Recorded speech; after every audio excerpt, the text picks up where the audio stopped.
You think letting go means surrender? You think it means giving up? Walking away with nothing? Empty hands? Broken spirit? That's what they told you, isn't it? Let go and move on. Let go and forget.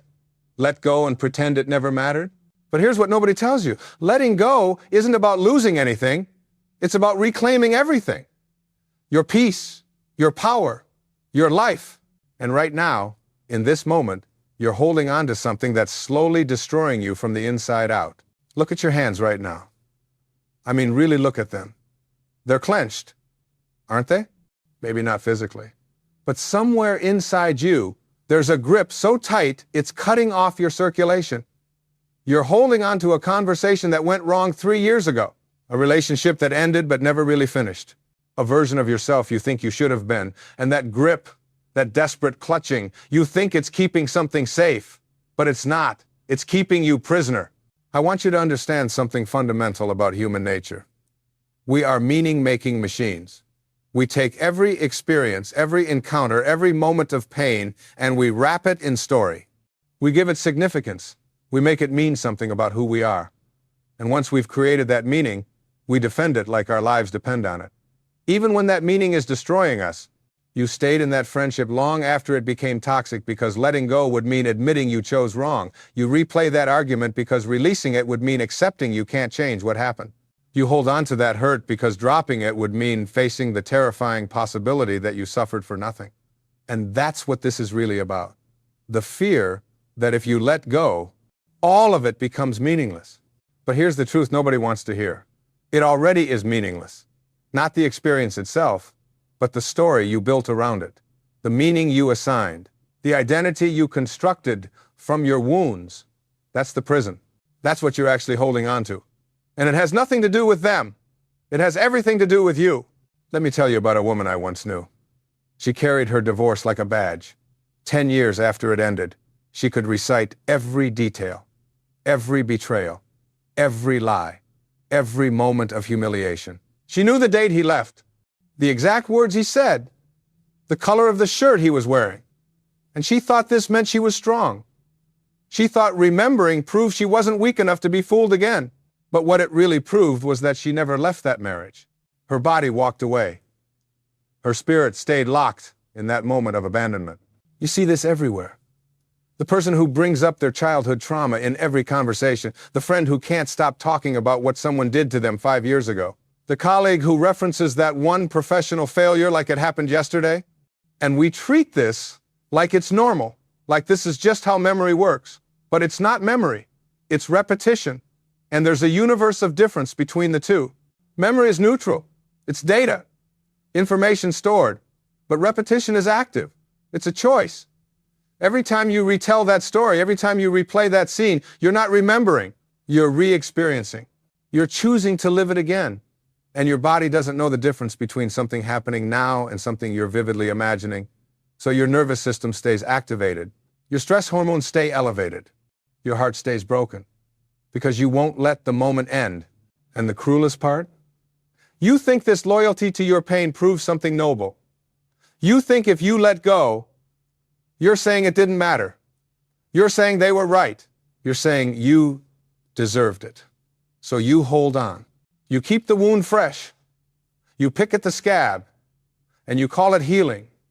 But healing is exactly what you're preventing. Think about a physical wound for a moment. When you cut your hand, your body immediately begins repair. Blood clots, cells regenerate, tissue rebuilds. But what happens if you keep picking at it? If you keep opening it up? If you keep examining it, touching it, making sure it's still there? It never heals. It becomes chronic. It becomes infected. It becomes your permanent state. And that's exactly what you're doing with your emotional wounds. You're sitting here right now, and somewhere in your mind, there's a moment you return to. Over and over, the thing they said, the way they looked at you, the moment you realized you'd been betrayed, and every time you return to it, you think you're processing. You think you're understanding. You think eventually, if you examine it enough times, it will make sense. But it won't, because you're not looking for understanding. You're looking for a different outcome, and that outcome doesn't exist. This is the insidious nature of attachment. Not attachment to people, attachment to outcomes. You're attached to a version of reality where things went differently, where you said the right thing, where they chose you, where you were enough. And as long as you hold on to that parallel universe, you can't fully inhabit this one, the one where it's over, the one where they're gone, the one where you're still here, still breathing, still capable of something beautiful. Let me be clear about something. This isn't about forgiveness. I'm not going to tell you to forgive people who hurt you. I'm not going to tell you to understand their perspective or walk in their shoes or send them love and light. That's spiritual bypassing. That's putting a pretty ribbon on a deep wound and calling it healed. What I'm talking about is something far more profound than forgiveness. I'm talking about release. Forgiveness still involves them. It's still a relationship. You forgive them. You make peace with what they did. You let them off the hook. But release is about you. It's about dropping the rope in a tug of war where the other person isn't even on the other end anymore. You're just pulling against your own resistance, your own story, your own inability to accept what is. And this is where the power lives. Not in forgiveness, not in understanding, not in closure, in acceptance. Pure, clean, brutal acceptance. It happened, it's over. And no amount of mental replay is going to change it. This is what is. And from this moment, you get to choose what you do next. But you don't want to choose, do you? Because choosing means responsibility. And as long as you're holding on to the past, as long as you're trapped in that story, you don't have to be responsible for your present. You don't have to build a new life. You don't have to risk being hurt again. You can stay safe in your familiar suffering. And that's the most dangerous trap of all. There's a certain comfort in pain, you know. It's predictable. It's yours. You've built an entire identity around it. Who would you be without your story of betrayal? Who would you be without your wound? Without your justified anger? Without your noble suffering? This is the question you're avoiding. And until you face it, you'll stay exactly where you are. I want you to consider something radical. What if the person who hurt you is completely irrelevant to your healing? What if their apology, their acknowledgement, their understanding means absolutely nothing? What if you waiting for them to see what they did, to feel what you felt, to give you what you need, is the only thing standing between you and freedom? Because that's the truth. You don't need anything from them. You never did. What you need is to stop abandoning yourself. You need to stop waiting for external validation of your pain. You need to stop requiring the world to acknowledge your suffering before you give yourself permission to move forward. You are the only permission you need. And you've had it all along. But this requires you to face something uncomfortable. It requires you to admit that staying stuck serves you somehow. That there's a payoff to remaining in your story. Maybe it protects you from having to try again. Maybe it keeps you from facing your own responsibility in what happened. Maybe it gives you an excuse for why your life isn't where you want it to be. And I know that sounds harsh, but I also know it's true. You've been using your past as a shield, as a reason, as an explanation for why you can't, why you won't, why you're afraid. And that past is real. The pain is valid. The hurt is legitimate. But the amount of power you're giving it, that's a choice. That's something you're doing right now, in this present moment.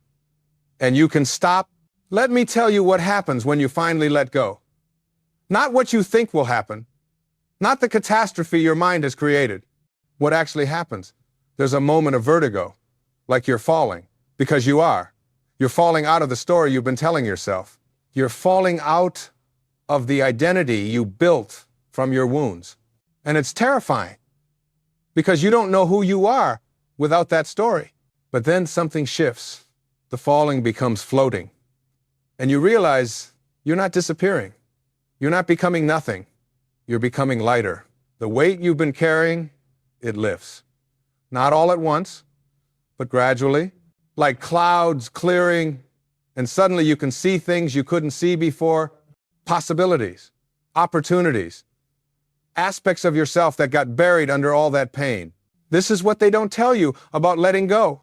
It's not passive. It's not weakness. It's not giving up.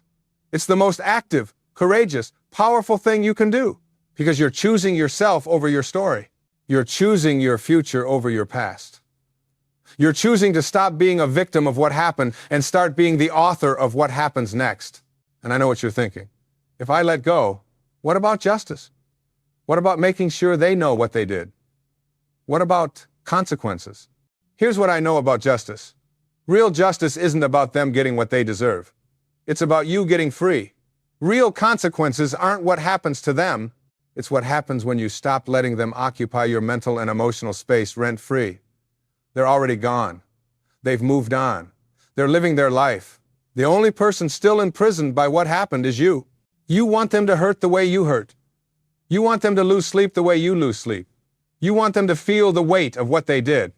But they don't. They won't. And waiting for that to happen is like drinking poison and expecting someone else to die. It's not them you're hurting. It's only ever been you. So what does letting go actually look like in practice? It looks like noticing when your mind drifts back to that moment and gently redirecting it. Not violently, not with shame, but with the same compassion you'd show a child who keeps returning to something that frightens them. It's okay. That happened. It's over now. You're safe.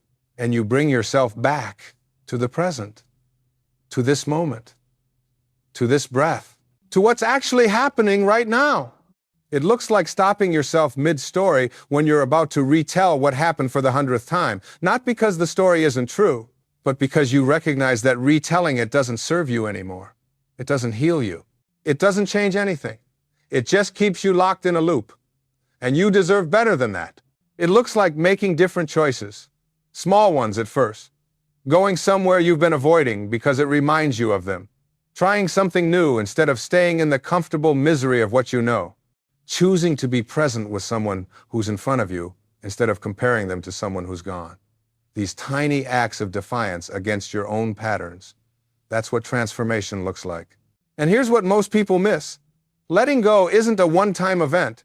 It's not a decision you make once and then you're done. It's a practice. It's a commitment you renew every day, every hour, every moment your mind tries to drag you back. You'll let go 1,000 times before it sticks. And that's normal. That's human. That's the work. But somewhere in that practice, something miraculous happens. The past stops having the same charge. You can think about what happened without your heart racing. You can remember without reliving. The story becomes just that, a story. Something that happened to you, not something that defines you. And in that space between stimulus and response, between memory and meaning, you find your freedom. This is where the power lives. Not in controlling what happened, not in changing the past, not in making them understand, but in choosing what you do with your one precious life from this moment forward. You can spend it as a monument to your pain, or you can spend it building something new, something beautiful, something that honors who you're becoming instead of who you were forced to be. I've watched people stay stuck for decades, literally decades. They become curators of their own suffering. They preserve every detail. They maintain the shrine, and they wonder why their life feels small, why joy feels distant, why love feels impossible. And the answer is always the same. Because you can't hold on to the past with both hands and reach for the future at the same time. You have to choose. And this choice, this moment, right here, it's not theoretical, it's not someday, it's now. What are you holding on to right now that's keeping you small? What story are you telling yourself that's preventing you from being fully alive? What past version of yourself are you clinging to because letting go means admitting you've changed? Because here's the thing about change. It's already happened. You're not the same person who went through that experience. You can't be. Every moment changes us. Every experience reshapes us. But you're trying to stay loyal to a version of yourself that doesn't exist anymore. And that loyalty is costing you everything. You're afraid that if you let go, you'll be vulnerable again. You'll be hurt again. You'll be foolish again. So you build walls. You create rules. You develop defenses. And you call it wisdom. But it's not wisdom. It's fear. Wisdom knows that being hurt is part of being human. That vulnerability is the price of connection. That protecting yourself from pain means protecting yourself from everything that makes life worth living. The person who hurt you, they don't deserve this much power. They don't deserve this much of your energy, your thoughts, your life force. And yet, you're giving it to them. Every day, every hour, every time you replay that conversation, you're inviting them back in. Every time you imagine what you should have said, you're giving them space in your present. And they're not even thinking about you. They're gone. And you're still here, still suffering, still holding on. What would happen if you just stopped? Not gradually, not eventually, but right now. What if you just decided that this is the moment it ends? Not the pain. Pain takes time. But the rehearsal, the repetition, the voluntary return to the scene of the crime. What if you just refuse to do it anymore? I know what you're afraid of. You're afraid that if you stop thinking about it, you'll forget. And if you forget, it means it didn't matter. It means they got away with it. It means you're weak. But that's not what it means. It means you're choosing yourself. It means you're prioritizing your well-being over your need to be right. It means you understand that carrying this weight doesn't make you strong. It just makes you tired. Strength isn't in how much you can endure. It's in knowing when to put it down. Real power isn't in holding on. It's in letting go. And the most courageous thing you can do is admit that continuing to suffer doesn't change what happened. It just means you suffer. That's all. There's no nobility in it, no prize, no recognition, just more pain. So here's what I want you to understand. Deeply, in your bones. Letting go doesn't mean it didn't happen. It doesn't mean it didn't hurt. It doesn't mean you're over it or past it or somehow above it. It means you're done letting it dictate your present. You're done giving it authority over your future. You're done sacrificing who you could become on the altar of who you were forced to be. This is about reclaiming your attention, because attention is everything. What you focus on grows. What you rehearse becomes your reality. And if you're constantly focused on what hurt you, constantly rehearsing your pain, constantly returning to that moment, then that moment becomes your entire life. It becomes your lens, your filter, your primary experience of being alive. And that's a tragedy.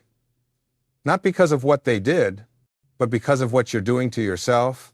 You have a choice in every single moment, to be here or be there, to be present or be past, to engage with what's in front of you or retreat into what's behind you. And I know the past feels safer sometimes. It's known. It's complete. You know how that story ends. But the present? The present is uncertain. It requires you to show up, to be vulnerable, to risk being hurt again. And that's terrifying. But it's also where life is. Not in the past, not in that moment that already happened. Life is here, in this breath, in this choice, in this opportunity to decide who you want to be. And you can't make that decision while you're still tethered to who you were. You can't create something new while you're clutching something old. Your hands are full. And until you open them, until you release what you're holding, there's no room for anything else. I want you to imagine something. Imagine yourself 5 years from now, 10 years from now, still carrying this, still rehearsing this story, still waiting for closure that never comes, still hoping they'll understand, still replaying that moment. Is that the future you want? Because that's the future you're creating right now, with every choice to hold on, with every decision to stay stuck, with every moment you prioritize your story over your life. Or imagine something different. Imagine yourself free, light, unburdened by what happened. Not because you forgot, not because it didn't matter, but because you chose something bigger than your pain. You chose yourself. You chose possibility. You chose to stop being defined by your worst moment and start being defined by your conscious choices. What does that person look like? How does that person move through the world? What becomes possible when you're not carrying all that weight? This is the decision point. This moment right here. You can keep reading these words and nothing changes. You can nod along, agree with everything, and then go right back to your patterns, right back to your story, right back to the comfortable familiarity of your suffering. Or you can decide that this is enough. This is the moment it shifts. Not because everything suddenly makes sense, not because you have all the answers, but because you're willing to try something different. And trying something different means catching yourself over and over. It means noticing when your mind goes there and making a different choice.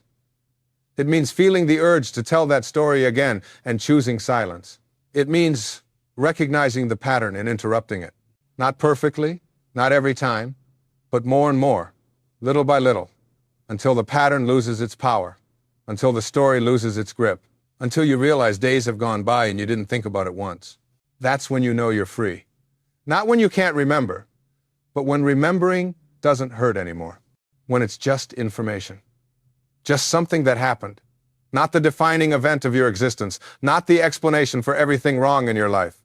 Just one experience among thousands. One chapter in a much longer story. And you're the one writing the next chapter. But you have to pick up the pen. You have to stop waiting for someone else to write your happy ending. You have to stop believing that your healing depends on their acknowledgement. You have to take full responsibility for your own recovery. And that's hard. That's incredibly hard. Because it means admitting that nobody's coming to save you. Nobody's going to make this right. Nobody's going to give you what you need, except you. You have to save yourself. You have to make it right. You have to give yourself what you need. And what you need isn't revenge. It isn't justice. It isn't them understanding. What you need is to stop abandoning yourself, to stop betraying yourself by staying in a story that no longer serves you, to stop choosing loyalty to your pain over commitment to your growth. That's the real work. That's the real challenge. Not them, you. There's something else you need to hear, something that might be difficult to accept. The longer you hold on, the more you reinforce the neural pathways of suffering. Your brain is learning that this is who you are. A person who was wronged, a person who can't move forward, a person whose best days are behind them. And every time you rehearse that identity, you're teaching your nervous system that this is your permanent state.